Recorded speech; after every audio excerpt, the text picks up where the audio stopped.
patients don't tell you anything. Right. They do not give you any information. They just sit in front of you. Like, for example, I ask him, what can I do for you today? Say, you find out. You tell me what's wrong with me. They always come with that kind of attitude.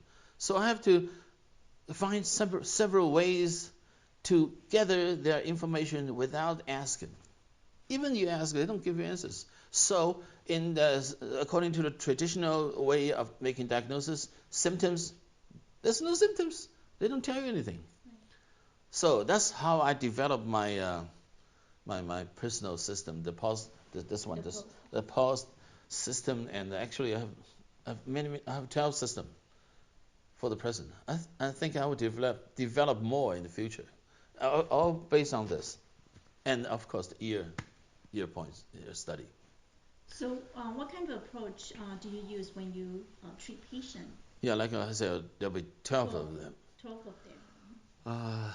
We use traditional 5 elements, 8 parameter,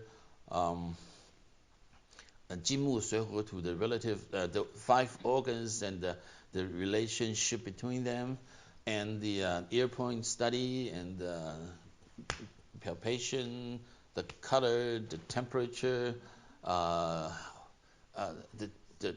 6 qi, the dampness, the heat, the water, the coldness, all things, put them all together. So it's kind of complicated, but it's very accurate. After using all those systems to a patient, I think you will get like 90% of the problem of his condition. Okay, and we also know that your post-diagnosis is very different from what has been taught in school. Yeah. So how did you come up with your own post-diagnosis system? That's a good question. Well, anyway, as I mentioned, the second master teacher, he taught us was only about 12 students together at a time. That's about 35 years ago. And he introduced me into the post-diagnosis, the Huangdi Neijing stuff. Mm-hmm. Actually, my theory in the beginning is all based on Huangdi Neijing. Huangdi Neijing is a very traditional book that for Chinese medicine is very, very useful. Even though it's a lot of mistakes and it's been so long, and still works very well for us. In the beginning, we use the post-diagnosis. My first system is the 6 pulse. Actually, that's in Huangdi Neijing. I didn't invent the term. I borrowed it from Huangdi Neijing, but I extended the contents of it. The original, the 6 qi pulse was used to combine with the acupuncture treatment. In the in the Huangdi Neijing book, there's a first saying on the first chapter that says, if you want to use needle, you take pulse first. It's already written in that book about 4,000 years ago, but nobody ever paid any attention to it. As I met those acupuncturists in Taiwan, they just, what's your problem? Your back pain? Okay, let's go. Do, and that's it. Oh, you have stomach pain? Oh, yeah, do. Yeah, they don't do it that precisely. So Huangdi Neijing already told us we should take the pulse and before we do acupuncture. But anyway, the pulse system was already written in that book. I borrowed it and I combined.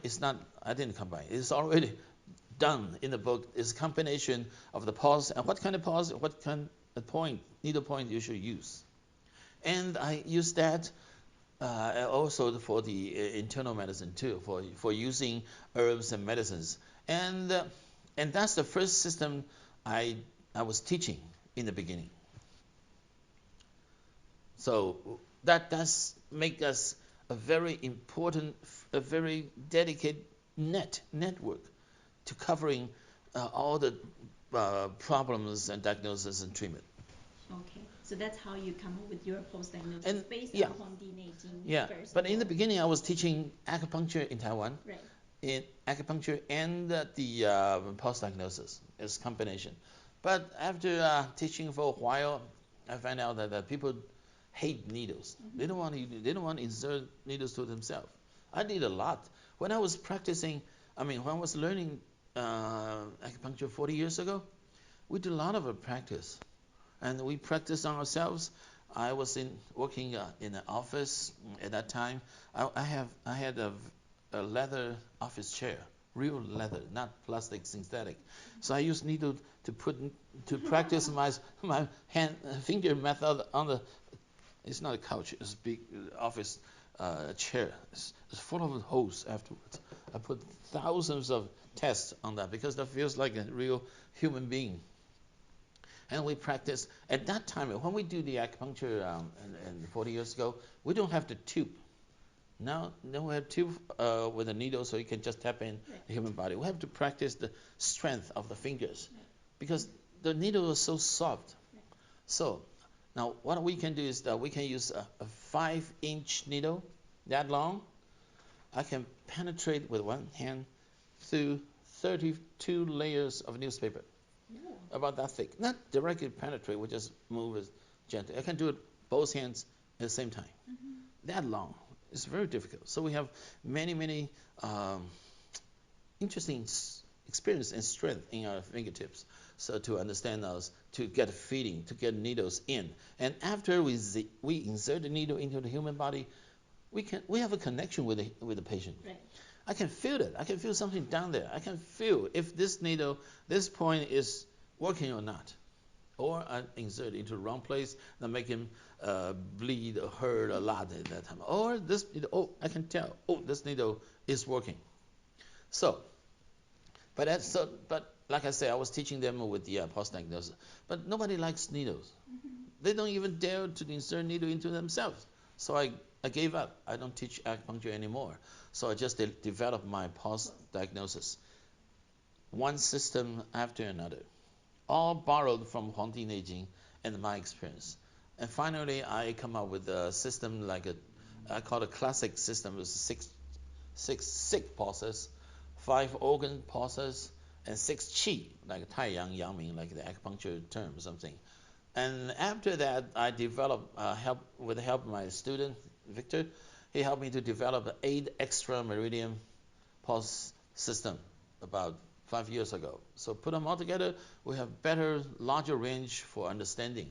And again, I collect all this information from our traditional book, from Huangdi Neijing, some Sanghanlun, something, and get a better understanding of making more diagnosis.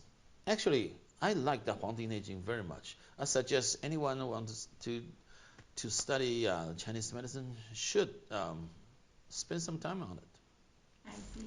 So you just mentioned that you also taught Postdiagnosis in Taiwan. How did you start teaching, and where did you teach in Taiwan? I was so bored at the time with the interior design or something of the civil construction. It's so boring in there. So I started teaching. I started giving my knowledge to people. It's not for free, of course. And I was teaching. Beginning, I was teaching in an apartment building with another guy. Then we split the fees and everything. I was sitting teaching in his living room. I have a blackboard there. There's no partition between this blackboard. So behind the blackboard was his kitchen. When I was teaching there, his wife is doing some cooking there with all the smoke, everything in there, and all the noise. And I was teaching in the front. That's the beginning. It's very interesting. But I like it. There's so many people there. I didn't expect that much people. I thought maybe 2, 3, 5 person will show up. We do it on the ad on the newspaper. Suddenly 20, 30. And finally, when I left Taiwan, before I moved down to America, there was I always have 2 classes every week. Every class is for like 40, 50 person. And that most interesting part is that I teach here in America for 13 years, but my class will always focus on acupuncturists, the professional. So all acupuncturists, they need maybe credits or whatever, they need knowledge or whatever. But in Taiwan, there's no pressure. You don't need any credits or any continuing education.